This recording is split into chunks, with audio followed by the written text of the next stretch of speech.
अनेक पद तुमच्या पाठिंब्याच्या जोरावर माझ्यासारख्या कार्यकर्त्याला महाराष्ट्रामध्ये प्रतिनिधित्व करण्याची संधी मिळाली आणि त्या संधीचा कसा माझ्या बारामतीच्या जिल्ह्यात बागायत शहराला आणि माझ्या बारामतीला सर्वांगीण विकासाला कशी मला चालना देता येईल याबद्दलचाच प्रयत्न पहिल्या टर्म पासून आत्ताच्या टर्म पर्यंत मी सतत करत आलो।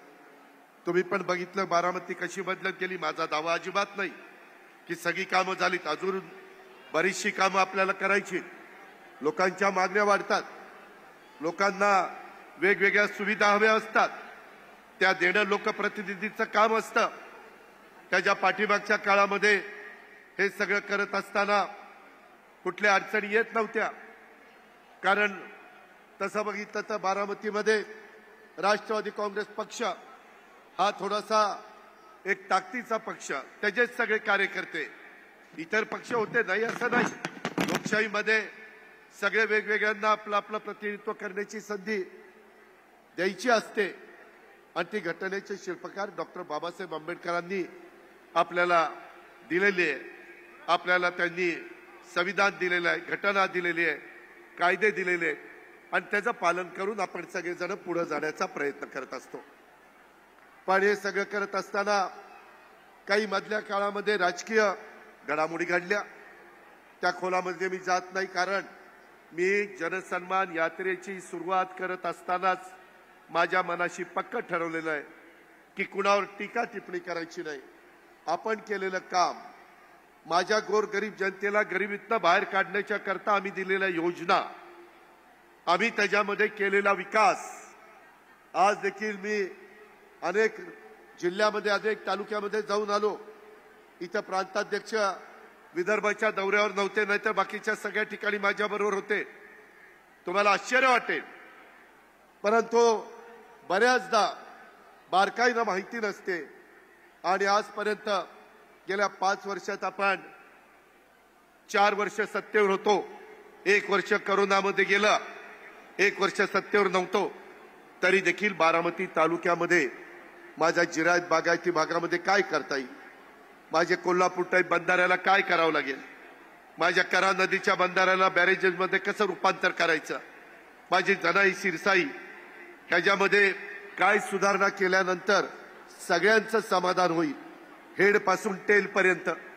पुरंदर उपसा सिंचन योजनेमध्ये काय केलं गेलं पाहिजे, तिथं काय खर्च केला गेला पाहिजे, अजूनही काही भाग माझ्या तालुक्यातला राहिलेला आहे आणि तो माझ्या नीरा करा उपसा सिंचन योजनेच्या द्वारे कसा मला बागायत करता येईल याबद्दलचा माझा सतत प्रयत्न चाललेला आहे।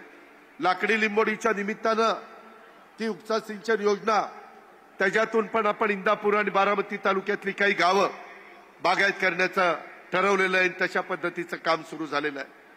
विकास मोठ्या प्रमाणावर आपण केला, त्याच्यामध्ये कुठं आपण हायगाई केली नाही, काही जे पाहिजे ते देण्याचा प्रयत्न केला। आता सकाळपासून ही जनसन्मान रॅली निघालेली होती, काय उत्साह महिलांच्या मध्ये मी बघत होतो, तरुणांच्या मध्ये, तरुणींच्या मध्ये, व्यापाऱ्यांच्या मध्ये, माझ्या बारामतीकरांच्या मध्ये, माझ्या ग्रामीण भागातून आलेल्या माझ्या सहकाऱ्यांच्या मध्ये प्रत्येक जण हातात हात देण्याचा प्रयत्न करत होता। माझ्या माय माऊली राखी बांधण्याचा प्रयत्न करत होता, भावाच्या नात्याने माझ्या जवळ येत होत्या। या पद्धतीनं हे सगळं काम माझं चाललेलं होतं। मी पण अचंबित झालो, सकाळी पाऊस नव्हता, सुरुवात केली, नंतर पाऊस कधी मधीच यायचा कधी जायचा कळलंच नाही, एवढा तुमचा उत्साह। मोटरसायकलवर आमची सगळी सहकारी, त्याच्यामध्ये त्यांचाही उत्साह। शेवटी कार्यकर्त्याच्या जोरावर पक्ष चालतो, त्या कार्यकर्ता पक्षाचा कणा असतो आणि त्यामुळं तुमची सगळ्यांची ताकद, तुमची सगळ्यांची प्रेरणा। बसेसमधनं माझ्या माय माऊली येत होत्या, हात करत होत्या, मलाही उशीर होत होता, मला सारखं वाटत होतं की आज सोमवारचा दिवस, श्रावणी सोमवार, आज शेवटचा श्रावणी सोमवार, आज माझ्या बळीराजाच्या, माझ्या शेतकऱ्याच्या जे श्रावणात बैलपोळा साजरा करतात त्यांचा आज बैलपोळ्याचा दिवस। आम्ही काही जण भाद्रपदामध्ये पोळा साजरा करतो, काही जण श्रावणामध्ये करतात, विदर्भामध्ये किंवा काही भागात श्रावणात करतात. मी ह्या श्रावणातल्या बैलपोळ्याच्या निमित्तानं तमाम माझ्या बळीराजाला, तमाम माझ्या शेतकऱ्यांना बैल